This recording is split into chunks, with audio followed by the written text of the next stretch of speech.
Hello everyone, আশা করি সবাই ভালো আছো। তো গাইজ দেখো, আজকে এত ব্যস্ত ছিলাম যে একটু ভিডিও করার সময় পাইনি। তো আজকে ব্যস্ত ছিলাম আমি এই কারণে। তো তোমাদের এর আগের ভিডিওতে আমি বলেছিলাম যে আমার এইখানে মানে একটা শোকেস বানাতে হবে। তো মিস্ত্রিকে অনেকবার বলার পরেও কিন্তু মিস্ত্রি আসছিল না।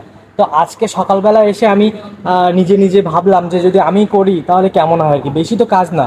তো আমি সেভাবে প্ল্যান করে তারপরে মানে একটা তক্তা ছিল আমার কাছে, তো সেটা আমি চেরাই করে এনেছি, এনে কিন্তু আমি কাজটা করেছি দুপুরবেলা। এই কাজগুলো আমি করে তারপরে কিন্তু আমি সেলুনে গেছিলাম চুল কাটতে।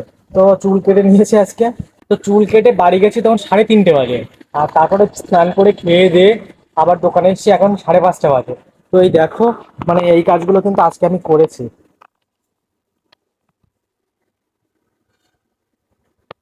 এই যে থাকাগুলো দেখতে পাচ্ছ, এইগুলো কিন্তু আজকে আমি করেছি, মানে ছোট ছিল একটু বড় করে নিয়েছে এইগুলো। কোনো কাজই কঠিন নয়, আমাদেরকে চেষ্টা করতে হবে। তো চেষ্টা করলে